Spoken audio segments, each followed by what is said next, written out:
Attitudes are considered a major influence of consumer behavior. As such, marketers spend a lot of time and resources in the effort to understand consumer attitudes. Attitudes play a critical role in the consumer decision-making process. I'm Catherine Gaho from SBO Research, where we do market research. Majority of our clients tend to pay great attention to consumer attitudes. In this video, I will talk about how attitudes influence consumer behavior and decisions. This information is useful for business people, marketers, those in sales, as well as students of business and consumer behavior. The power of attitudes to influence behavior is well acknowledged in various fields, not just marketing. Think of your own attitudes and how they influence the decisions you make in life. In the study of consumer behavior, the topic of attitude is considered critical to the understanding of the psychology of the consumer. It's one of the psychological processes that influence consumer actions. Attitude is important for marketers because it affects the consumer selection process. It also affects how consumers learn, the intention to buy, and the final buying decision. Attitudes influence consumer behavior, particularly in the stage of evaluating alternatives, as well as in making the final choice on what to buy.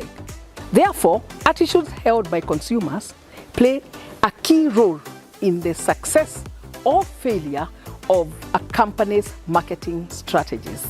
Research shows that positive consumer attitudes tend to correlate with success in the marketplace as defined by higher usage, higher market share, or even higher profitability, while negative attitudes, or what we call unfavourable attitudes, are associated with the lower market share, lower usage, lower performance overall in the marketplace. Attitude research, therefore, has been used to study a wide range of strategic marketing issues or questions, such as it's been used to determine whether consumers will accept proposed new product ideas, to gauge why a firm's target audience has not reacted more favorably to a new promotional theme, to learn how target consumers are likely to react to a proposed change in the firm's packaging, brand name, or product size. Now, what are attitudes? Attitudes are an expression of inner feelings that reflect whether a person is positively or negatively predisposed to something. For example, in marketing terms, it could be a product, a brand, a company, a service, and the like. Consumer researchers assess attitudes by asking questions or by making inferences from behavior. Attitude research is used for testing acceptance of a new product, new ideas, testing reaction to new packaging, or promotion. You could test attitude towards many aspects of marketing, whether it's your advertising, your pricing, your retailer, and the like. And even online services and e-commerce outlets can be tested for attitude and are all impacted by the attitudes that consumers hold. Attitudes are learned. Actually, attitudes are learned predispositions, meaning that there's general agreement that attitudes are learned, something you learn. The other thing to note is that while attitudes may result from behavior, they are not synonymous with behavior. They reflect a favourable or unfavourable evaluation of the attitude object. As a predisposition, attitudes have a motivation quality. That is, they might propel a consumer towards a particular behavior or repel the consumer away from a particular behavior. So they could propel them towards a product or against it. The second thing from this definition is that attitudes have consistency. Attitudes are relatively consistent with the behavior they reflect. However, they are not necessarily permanent. And though consistent, they do change in certain circumstances. Attitudes occur within a situation and therefore are also affected by the situation. A specific situation can cause consumers to behave in ways that are seemingly inconsistent with their attitudes. Clearly, when measuring attitudes, it's important to consider the situation in which the behavior takes place in order to avoid misinterpreting the relationship between the attitude and behavior. The three important components of attitude come from the theory of the tri-component attitude model, which suggests that there are three important aspects of attitude to consider. First is cognitive, meaning knowledge or awareness. This aspect looks at what do people know? What are they aware of? What perceptions do they hold about a product or service? The second one is the affective component, and this talks about feelings and emotions, and it covers the questions like how do the people feel about the product or service? How do your consumers feel? What feelings do they harbor about your product or service? The third is cognitive, which talks about action, the action tendency. This represents the question related to the likelihood of behavior or how the person is likely to act in a certain situation, the action tendency.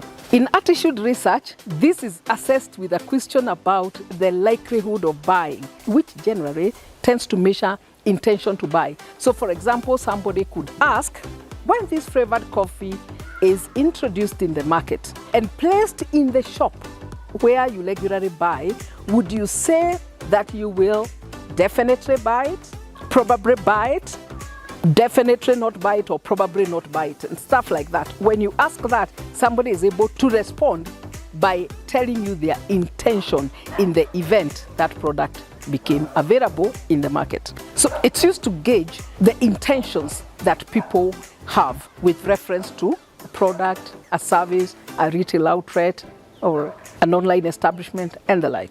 Different terminologies are used by different sectors to talk about this issue of consumer attitudes. So many times, marketing people in the private sector will talk about usage and attitude, or what they generally call U&A. Actually, many students, when they go out to work, they are left a bit confused because when they hear somebody talking about U&A, they wonder what is that. But U&A to mean usage and attitudes, which basically captures the three factors of awareness, usage, and feelings. In the non-governmental sector and international sectors, they will talk about knowledge, attitude, and practices.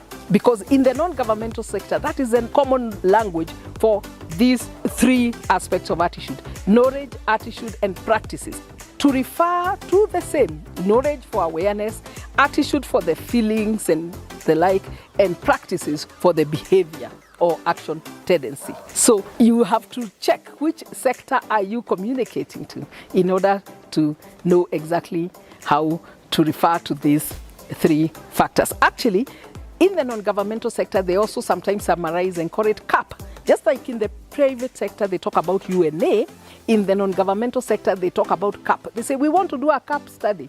And you might actually wonder, what are they talking about if you don't know what this represents, or if you come from the private sector orientation. So you have to consider who you are talking to if you are to communicate effectively on this question of the tri-component aspect of attitude. You know, are you private sector focused? They will focus on consumers. NGO sector focused, they are more interested in using this philosophy to test behavior change. That is, for example, to get people to stop smoking, to stop drunk driving, or also maybe they may want to encourage some practice and that kind of thing. Just like, again, the non-governmental sector. And if you think of the international sector, the World Health Organization, they created communication to encourage people to wash their hands, to sanitize, to keep social distance, and to wear a mask in order to control the spread of coronavirus. So all these are ways where this concept of attitude applies. So the three factors to consider in assessing attitudes are: first is knowledge or awareness or perceptions. Second is feelings and emotions. And the third is practices or action tendency or behavior.